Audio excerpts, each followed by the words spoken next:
Have you ever wondered what games you should keep or you should lose? Find out here at Purge Reviews. Planet is an interesting game. So at first I thought this might be more of a learning game, and it's not.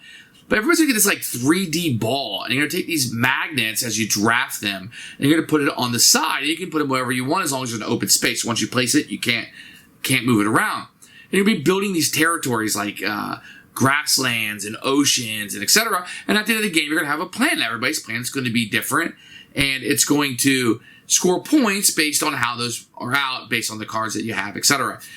You know what?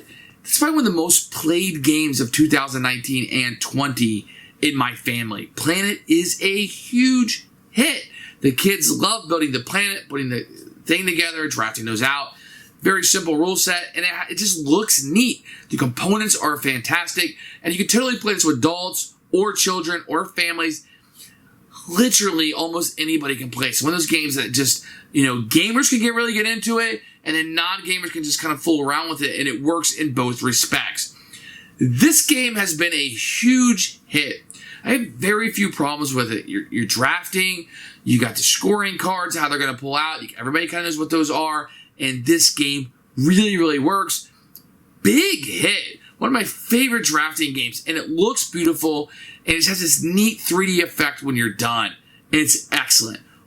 Only thing that's kind of hard sometimes is that scoring on it, and you put your finger here, and you got to do it in 3D and kind of move around. That can be a little tricky.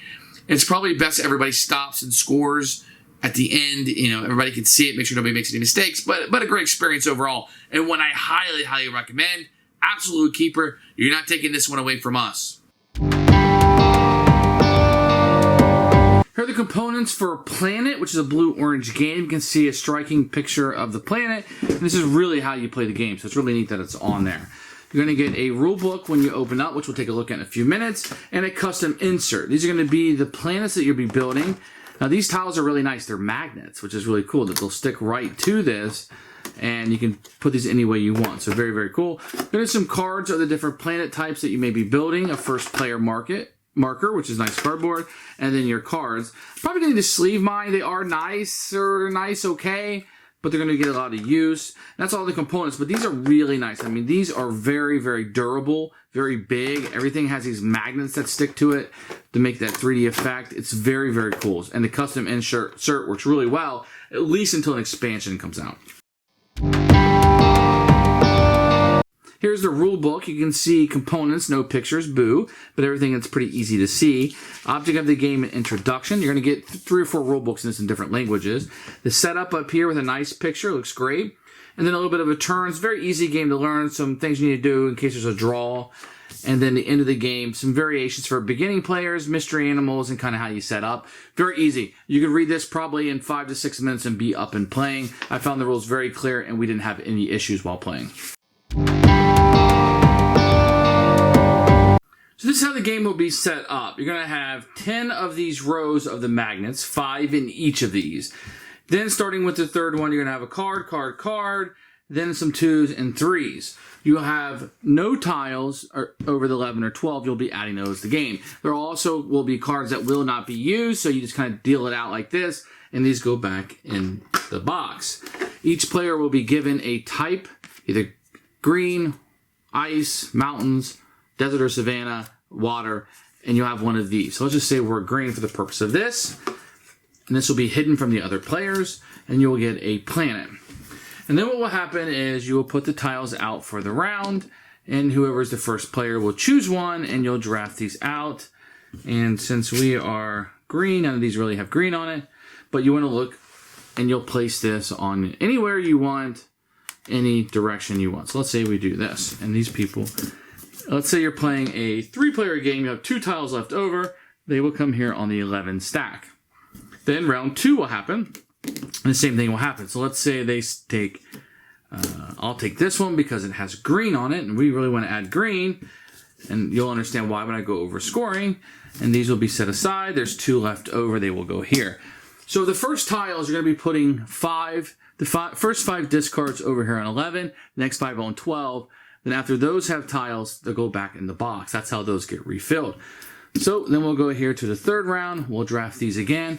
I'll take another green, which I have here, and then we'll do 5 add 1 to 12, and these 2 were drafted. So what's going to happen is once you draft and the cards become available, so you're going to look at who has the largest single yellow area, but it cannot be next to green.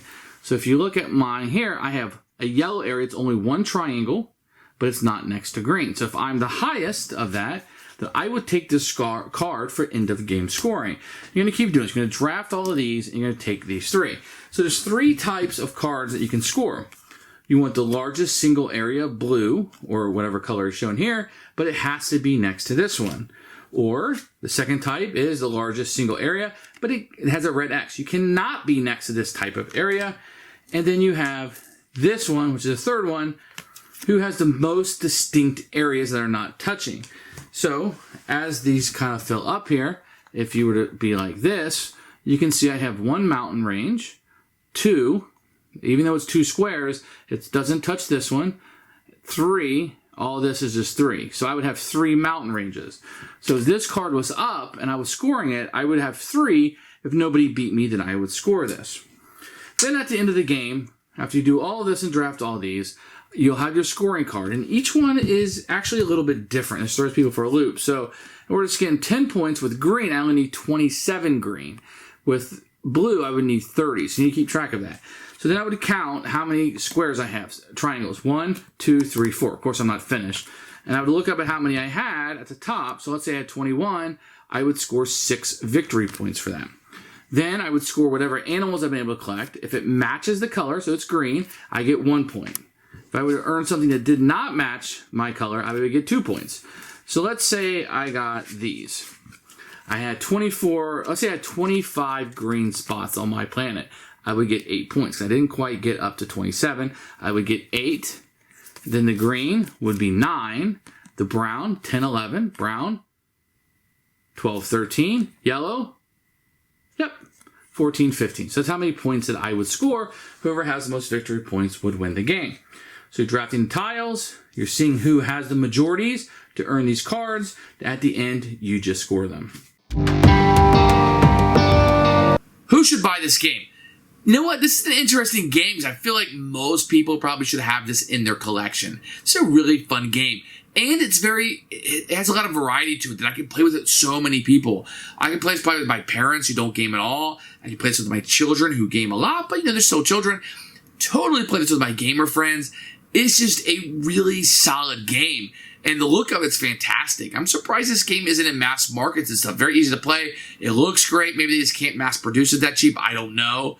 But it's one that I tell you that you should definitely search out. Has a lot going for it. Excellent game, Keeper.